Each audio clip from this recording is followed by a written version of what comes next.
Hello बच्चों, वागलेश classes में आप सबका स्वागत है। बच्चों, आज हम हिंदी की बुक स्पर्श के गद्य भाग के लेसन तुम कब जाओगे अतिथि के क्वेश्चन आंसर्स करेंगे। इसकी रीडिंग हम अपने पिछली वीडियो में कर चुके हैं, तो चलिए इसके क्वेश्चन आंसर शुरू करते हैं। प्रश्न अध्ययन मौखिक। निम्नलिखित प्रश्नों के उत्तर एक दो पंक्तियों में दीजिए। इसका पहला प्रश्न है, अतिथि कितने दिनों से लेखक के घर पर रह रहा है। इसका उत्तर है, अतिथि 4 दिनों से लेखक के घर पर रह रहा है। प्रश्न नंबर 2, कैलेंडर की तारीखें किस तरह फड़फड़ा रही हैं। इसका उत्तर है, कैलेंडर की तारीखें अपनी सीमा में नम्रता से फड़फड़ा रही हैं। अगला प्रश्न है, पति पत्नी ने मेहमान का स्वागत कैसे किया। इसका उत्तर है, पति पत्नी ने मेहमान का स्वागत बहुत ही आदर और प्रेम से किया। अगला प्रश्न है, दोपहर के भोजन को कौन सी गरिमा प्रदान की गई। इसका उत्तर है, दोपहर के भोजन को लंच की गरिमा प्रदान की गई। अगला प्रश्न, तीसरे दिन सुबह अतिथि ने क्या कहा। इसका उत्तर है, तीसरे दिन सुबह अतिथि ने कहा, मैं धोबी को कपड़े देना चाहता हूँ। अगला प्रश्न है, सत्कार की ऊष्मा समाप्त होने पर क्या हुआ।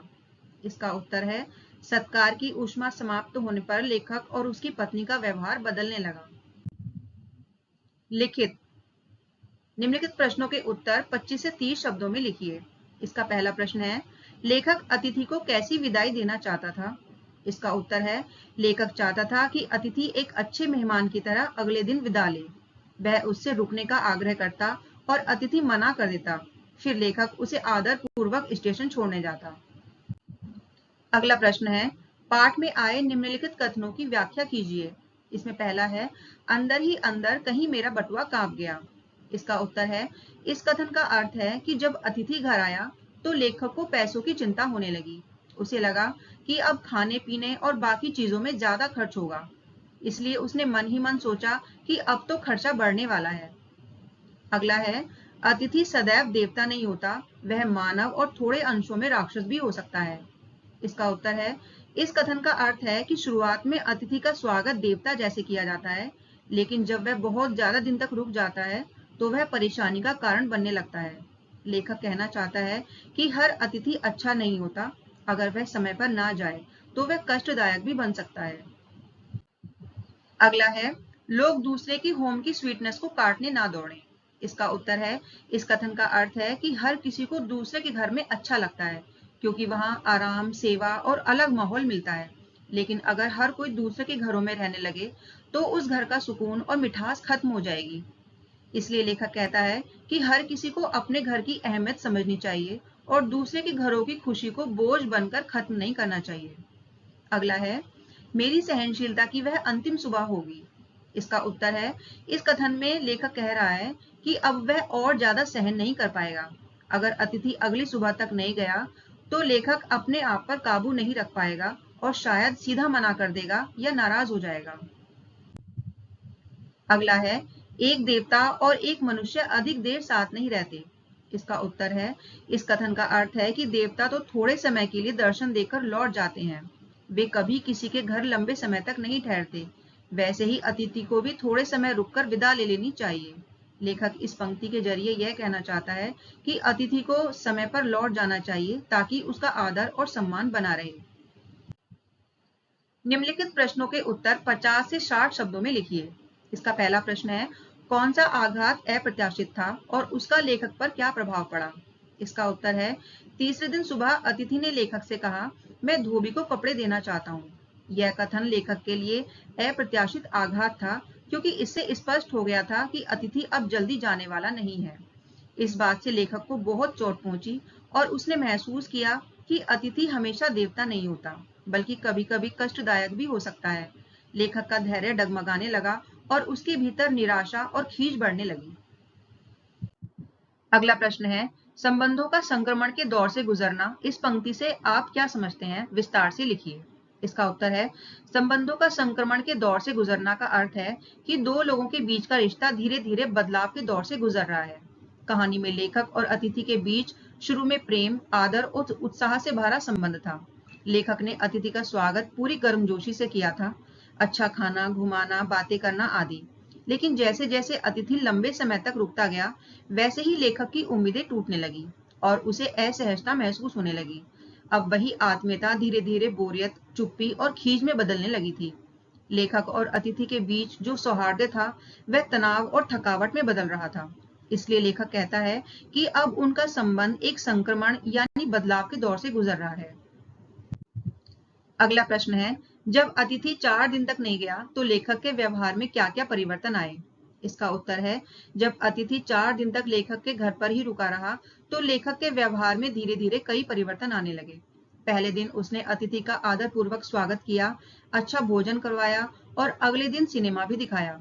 लेकिन जैसे जैसे दिन बीतते गए लेखक की उत्सुकता कम होने लगी। बातचीत खत्म हो गई, हंसी मजाक गायब हो गया और घर का माहौल बोझिल हो गया। लेखक उपन्यास पढ़ने लगा और अतिथि फिल्मी पत्रिका में खो गया। अब लेखक और उसकी पत्नी साधारण भोजन जैसे खिचड़ी बनाने लगे। लेखक के भीतर झुंझुलाहट व थकावट बढ़ती गई और वह चाहता था कि अतिथि अब सम्मान पूर्वक विदा ले ले।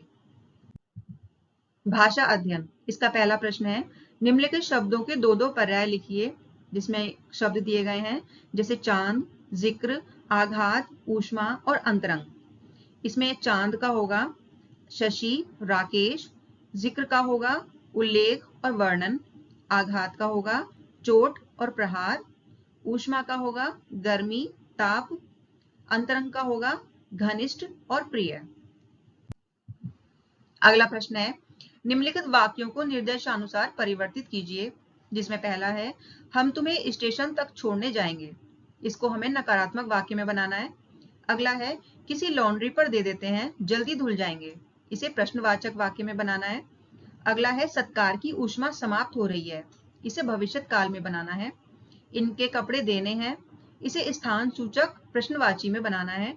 अगला है, कब तक टिकेंगे ये, तो बच्चों हमें इसे नकारात्मक बनाना है। अब इसका उत्तर देखते हैं। पहले वाले का उत्तर होगा, हम तुम्हें स्टेशन तक छोड़ने जाएंगे। इसे हमें नकारात्मक में बनाना है, तो ऐसे बनाएंगे, हम तुम्हें स्टेशन तक छोड़ने नहीं जाएंगे। अगला है, किसी लॉन्ड्री पर दे देते हैं, जल्दी धुल जाएंगे।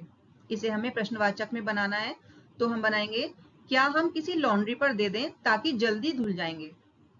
अगला है, सत्कार की ऊष्मा समाप्त हो रही है, तो बच्चों इसे हमें भविष्यत काल में बनाना है, तो इसे बनाएंगे हम इस तरह से, सत्कार की ऊष्मा समाप्त हो जाएगी। अगला है, इनके कपड़े देने हैं। इस वाक्य को हमें स्थान सूचक प्रश्नवाची में बनाना है, तो हमें इसे इस तरह से बनाएंगे, इनके कपड़े कहाँ देने हैं। अगला है, कब तक टिकेंगे ये, तो बच्चों हमें इसे नकारात्मक में बनाना है, तो ऐसे बनाएंगे, ये ज्यादा दिन तक नहीं टिकेंगे। योग्यता विस्तार, पहला प्रश्न है, अतिथि देवो भव उक्ति की व्याख्या करें तथा आधुनिक युग के संदर्भ में इसका आकलन करें। इसका उत्तर है, व्याख्या हम इसकी इस तरह से करेंगे, अतिथि देवो भव एक प्रसिद्ध संस्कृत उक्ति है जिसका अर्थ है कि अतिथि देवता के समान होता है। भारतीय संस्कृति में अतिथि को विशेष सम्मान दिया जाता है। जब कोई मेहमान घर आता है तो उसका स्वागत, आदर और सेवा उसी तरह की जाती है जैसे किसी ईश्वर का किया जाता है। आधुनिक युग में आकलन, आज के समय में यह परंपरा बदलते जीवन स्वरूप और तेजी से बढ़ती व्यस्तता के कारण कभी कभी कठिन हो जाती है। अब लोग सीमित संसाधन और सीमित जगह में रहते हैं, इसलिए अगर कोई अतिथि लंबे समय तक रुक जाए तो वह आदर का कारण नहीं बल्कि परेशानी का कारण बन जाता है। आज अतिथि से अपेक्षा होती है कि वह सही समय पर आए और उचित समय पर विदा ले। इस प्रकार अतिथि देवो भव की भावना आज भी मूल्यवान है, पर इसके पालन में अब संतुलन और समझदारी की आवश्यकता है। अगला प्रश्न है, अतिथि की अपेक्षा से अधिक रुक जाने पर लेखक की क्या क्या प्रतिक्रियाएं हुई, उन्हें क्रमशः छांट कर लिखिए। इसका उत्तर है, अतिथि के अपेक्षा से अधिक रुक जाने पर लेखक की प्रतिक्रियाएं धीरे धीरे बदलती गईं। नीचे क्रमशः उनकी प्रतिक्रियाएं दी गई हैं, जिसमें पहली है स्वागत और उत्साह। अतिथि के आने पर लेखक ने प्रेम पूर्वक स्वागत किया, रात के भोजन को उच्च मध्यम वर्ग के डिनर में बदल दिया था। दूसरी है आशंका और चिंता। दूसरे दिन अतिथि के ना जाने पर लेखक को आशंका होने लगी और खर्च बढ़ने की चिंता सताने लगी। फिर भी दोपहर के भोजन को लंच की गरिमा प्रदान की और रात्रि को सिनेमा दिखाया। अगली है चुप्पी और ऊब। तीसरे दिन बातचीत कम हो गई, हंसी गायब हो गई और माहौल बोझिल हो गया। अगली है खीज और थकावट। जब अतिथि ने लॉन्ड्री की बात की तो लेखक को आघात लगा।